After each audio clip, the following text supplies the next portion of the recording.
In Movie 1, the course introduction, we played this animation sequence in which pictures fade in at the center and then move left and right on motion paths. A tricky part of this sequence is that the pictures are stacked in front of each other. How do you apply motion paths or other effects to the items you can't see? I'm going to show you some tools that help. Let's look at this slide at an earlier stage. I've started by positioning everything where I want it to end up on the slide and applying the fade entrance effect, using the order I want. Now I'll stack the pictures in the center and then apply the motion paths. I'll close the animation pane for now. When I stack things, I like controlling the front to back order. So for Holly's picture, which appears first, I'll right-click and choose Bring to Front. Remember these commands. They're useful when you want to move something behind or forward.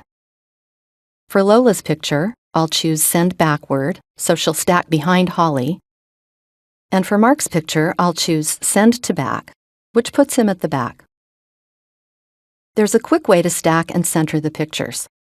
First, I'll select them all. I'm pressing Ctrl as I click. Then, in Picture Tools, I'll click Align Objects. This is a great set of commands for positioning things. I want to align selected objects relative to each other rather than to the slide, and that's checked here. Then I'll click Align Center. That both stacks and centers the pictures. One thing I did to prepare the pictures was to crop them all to be the same size so they would stack evenly. Now I'll open the next handy tool, which is the selection pane. It's also part of the picture tools. The selection pane lists every item on the slide: pictures, captions, and the title placeholder. The pictures are currently selected on the slide, and they're also selected in the pane. I can select items on the slide by selecting them in the selection pane. Holly's caption selects that shape on the slide.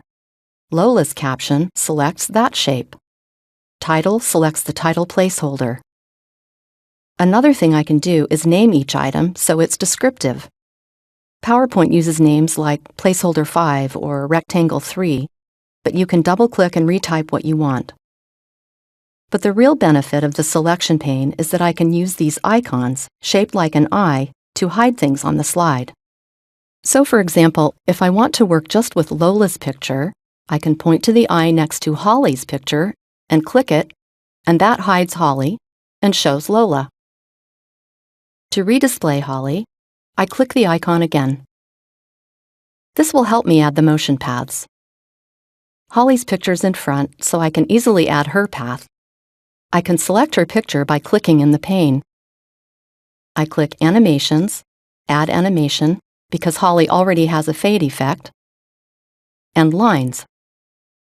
There's the path, and it's selected. Using Effect options, I'll make it go to the left.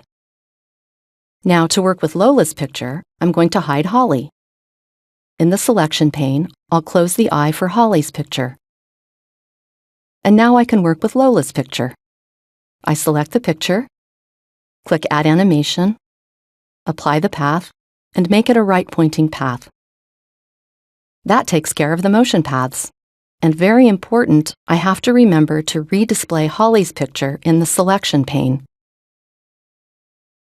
So, to recap, 3 tools that helped me work with layered pictures were the Arrange commands, such as Bring to Front, the Align commands in Picture Tools, and the Selection pane, also in Picture Tools. I can close the selection pane now. Now I just need to order the animation effects. I'll open the animation pane and do that quickly. Here are the motion paths. I'll drag the one for Holly's picture up to follow the entrance of her picture. And I'll do the same with the motion path for Lola's picture. I'll drag it up to follow the entrance of her picture. I'll set them both to Start After Previous, so they move on the path after they enter. While they're selected, I'll change their duration and make it shorter, at 1 second. And finally, I'll click Play All to see the sequence. Now you have all the tools you need to create great animations using motion paths. For more information, check out the links in the course summary.